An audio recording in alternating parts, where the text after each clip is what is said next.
नमस्कार दोस्तों। आज हम आपके लिए एक बहुत ही खौफनाक कहानी लेकर आ चुके हैं। जस्ट इमेजिन कीजिए, अभी कि आप आधी रात में एक रास्ते पर चल रहे हो, बहुत तेज बारिश हो रही है, आप अकेले हो, आपके आसपास कोई नहीं है सिवाय अंधेरे के। लेकिन फिर भी ना जाने क्यों आपको ऐसा महसूस होता है कि आपके बगल में कोई और भी है जो चल रहा है, बस आपको दिख नहीं रहा है। कुछ ही समय बाद आपके कानों में यह आवाज आने लगती है कि जल्दी यहां से निकल जाओ, वरना तुम खुद ही अपने मौत के कारण बन जाओगे। लेकिन फिर भी आप पलट के देखते हो, एंड वहां पर कोई भी नहीं दिखता है। अब आप बताइए, अगर आप इस वक्त वहां पर होते तो आप क्या करते? उस इलाके को जल्द से जल्द छोड़ देते? क्या फिर रुक के ढूंढते कि यह चीज है क्या होती है? यह कहानी है साल 2005 की, जब संकेत होटल मैनेजमेंट की पढ़ाई किया करता था एंड वो एक स्टूडेंट था, कोई भी जॉब नहीं करता था। तो ऑफ कोर्स उसको जो घर से पॉकेट मनी मिलती थी वह भी बहुत ज्यादा कम हुआ करती थी, एंड उसकी पॉकेट मनी पूरी खत्म हो चुकी थी। इस महीने की एंड उसे ऑफ कोर्स एक्स्ट्रा मनी की जरूरत पड़ रही थी। एंड उसी समय एक्चुअली उसी को नहीं, उसके सारे दोस्तों को पॉकेट मनी कम मिला करती थी। सब स्टूडेंट्स का सेम ही हाल था उस वक्त। एंड उसी समय उनको एक पट्टी मिली कि महालक्ष्मी रेस कोर्स के आसपास कहीं पर किसी को तो कैटरर्स की जरूरत थी डोर कैटरिंग करने के लिए। तो उसी वक्त उन्होंने ये वाली अपॉर्चुनिटी ग्रैब कर ली कि ठीक है, हम लोग रात में आएंगे और आके टरिंग करेंगे। गाइस, यह कहानी है 7 दिसंबर 2005 की, जब संकेत और उसके दोस्त गए थे महालक्ष्मी में ये डोर कैटरिंग करने के लिए। एंड कुछ शाम का समय हो रहा था, उनको रात तक काम करना था, फिर वह लोग घर जाने वाले थे। वो लोग ने कैसे कैसे करके अपना काम खत्म किया, दूसरों का भी काम खत्म होने ही वाला था उनके साथ। और 3 लड़कियां भी थीं उनके दोस्त में ही। तो अचानक से उस ग्रुप में एक और लड़की थी जिसकी अचानक से तबीयत खराब हो गई, एंड ऑफ बेहोश पड़ गई। वहां पर यह सबको बहुत ज्यादा यड़ लग रहा था क्योंकि ऐसा पहले कभी होता नहीं था। एंड फिर संकेत ने बोला कि शायद से आज रात को इसको अकेला नहीं रहना चाहिए, क्योंकि वो जो लड़की जो बेहोश पड़ गई थी वो चैम्बूर में रहा करती थी एक हॉस्टल में। तो उसने बोला कि एक काम करो, एक लड़की थी उनके ग्रुप में, अंकिता, संकेत की बहुत अच्छी दोस्त थी, ने बोला, अंकिता एक काम कर, आज तू इसे अपने घर पर लेकर चले जा, इसका अकेला रहना अच्छा नहीं रहेगा। तो कन्विंस हो गए थे सब इस बात से। फिर संकेत ने बोला, एक काम करते, हम सब लोग जाते हैं अंकिता के घर पर इस बीमार लड़की को छोड़ने के लिए, ड्रॉप करने के लिए। और सब लोग ने एग्री कर लिया। गाइस, अब यह कहानी थोड़ी इंटरेस्टिंग होगी तो थोड़ा सा गौर कीजिए, ठीक है? तो वो लोग निकल गए अंकिता के घर जाने के लिए, उस बीमार लड़की को ड्रॉप करने के लिए। सब लोग पहुंच गए उसके घर पर एंड उसको ड्रॉप कर लिए। एंड अंकिता के मॉम ने कहा कि आज देर रात तक बाहर मत रहना, आज अमावस की रात है। कहा कि चलो ठीक है, नहीं रहेंगे देर रात तक, वैसे भी अभी हम लोग घर ही जाने वाले। वह थोड़ी देर तक वहीं पर रुके। रात के कुछ 12 बजे थे अभी, एंड अभी उनको भी काफी ज्यादा जल्दी हो रही थी कि अभी हम निकलते हैं, ठीक है? अचानक से संकेत का फोन बजा, एंड उसमें उसके दोस्त का कॉल आया जिसका नाम था जयश। जयश ने कहा कि अरे, तुम लोग विट्ठलवाड़ी में हो ना? तो फिर दूसरे स्टेशन कल्याण में मैं रहता हूं, आ जाओ यहां पर, आज रात को रुकेंगे, पार्टी करेंगे, ठीक है? गाइस, यह जो कल्याण स्टेशन था वो विट्ठलवाड़ी के एकदम बाजू में ही था, तो इनको कोई भी दिक्कत नहीं होनी चाहिए थी इस बात से।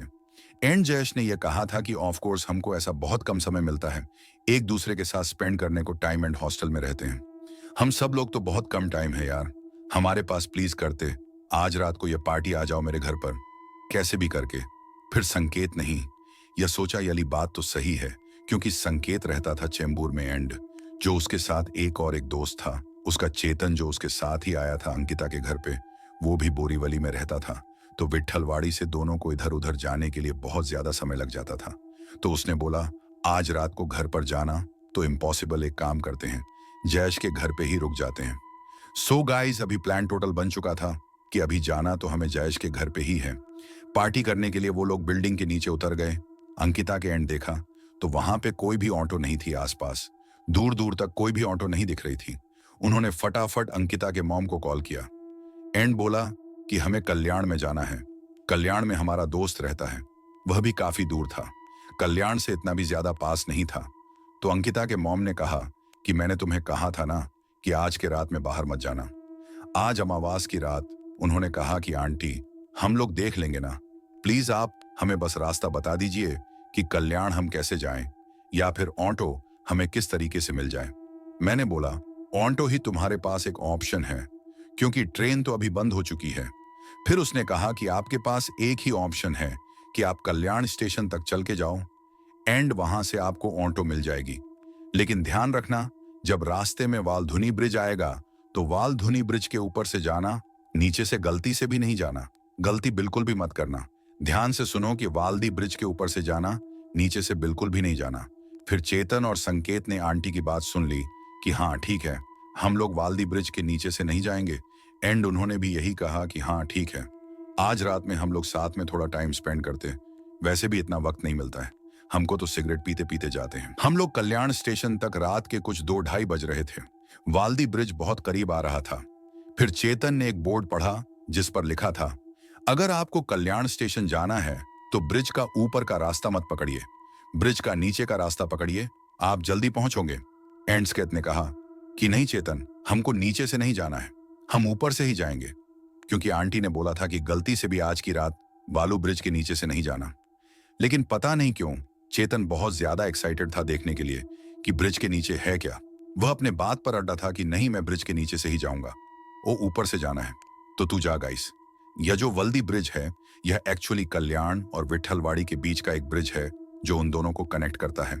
एंड ये जो ब्रिज है बहुत ज्यादा यूनिक है, क्योंकि यहाँ पर आए दिन एक्सीडेंट्स होते रहते हैं, क्योंकि ये ब्रिज सीधा ब्रिज नहीं है।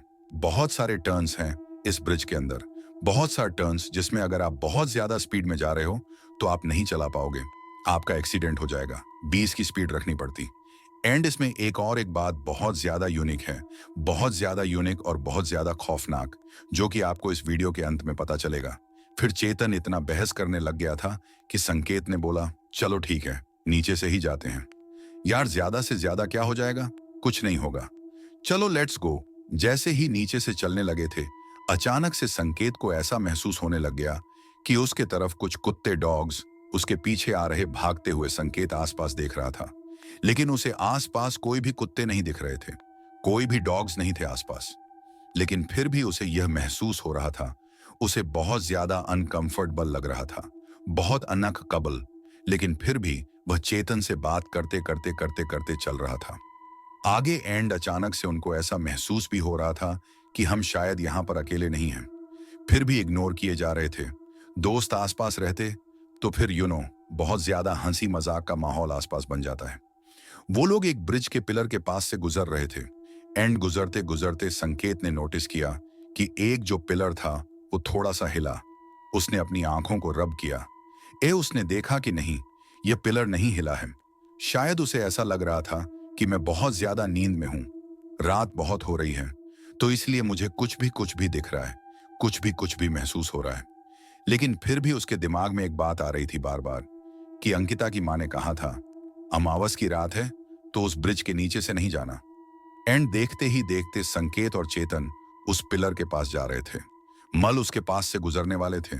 संकेत कुछ नहीं सोच रहा था उस समय, वो बस अवॉइड कर रहा था उस पिलर को कि मुझे नहीं, मुझे कुछ भी दिख रहा है, ऐसा कुछ नहीं हो सकता।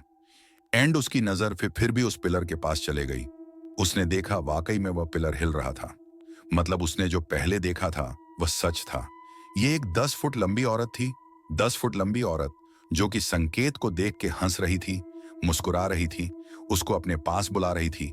इतनी लंबी औरत इतने रात को एक पिलर के नीचे खड़ी थी, ये देख के संकेत बहुत ज्यादा डर गया था। फिर उसने चेतन को ऐसा थोड़ा सा बुला केर कहा कि चेतन उस फलर के पास तो जरा देख, वहां पर कोई तो है। फिर चेतन ने उससे पलट के कहा, हाँ मुझे मालूम है, बस तू भाई चुपचाप से चलते रह, प्लीज उसे पलट के मत देखना, बस तू शांति से चलते रहे। वह दोनों कैसे कैसे चल के वहां से गुजरे। पीछे से उस औरत के हंसने की आवाज आ रही थी। वो जैसे हंस उन दोनों के हालत के ऊपर कि वो दोनों कैसे लाचार हो गए। अभी उस ब्रिज को कैसे कैसे करके उन्होंने पार कर लिया। फिर एक जगह वो लोग रुक गए।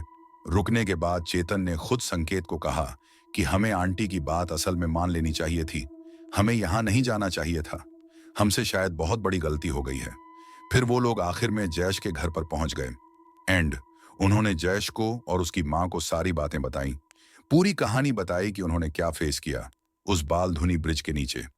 एंड ये सब बातें सुनते ही जयेश के माँ ने उन दोनों को बहुत ज्यादा चिल्लाया और उनको कहा, तुम्हें पता है तुम कौन से इलाके से आ रहे हो?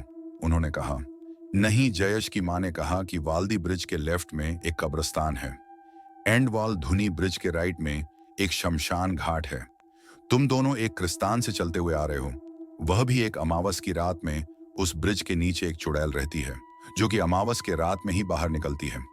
शुक्र है कि तुम लोग जिंदा हो, वरना वह औरत किसी को भी कभी जिंदा नहीं छोड़ती। यह सब कुछ सुन के संकेत और चेतन को सदमा लग गया था कि वो लोग इतने समय से कब्रिस्तान के पास से निकल रहे थे, वह भी अमावस के रात में। तो आज इस वीडियो के अंत में मैं आपसे बस इतना ही कहना चाहता हूं कि विट्ठलवाड़ी और कल्याण के बीच का ये जो ब्रिज है, वालू ब्रिज, ये वाकई में बहुत ज्यादा हंटेड है। इसके एक तरफ कब्रिस्तान है, इसके दूसरे तरफ शमशान घाट है। तो आपको यहाँ पर अमावस की रात में तो बिल्कुल नहीं जाना चाहिए, जबकि आत्माएं अमावस की रात में ही बाहर निकलती हैं भटकने के लिए। उस ब्रिज में हर रात को कभी ना कभी एक्सीडेंट होते हैं, हर हफ्ते तो डेफिनेटली होते हैं। मतलब वहां पे देखा जाए तो आत्माओं का बसेरा है। तो इस चीज से सतर्क रहिए। एंड अगर कोई आपको कभी कहता है कि इस इलाके में मत जाना अमावस की रात को, तो उनका मतलब ये नहीं है कि यहाँ पे चोर लुटेरे हो सकते हैं।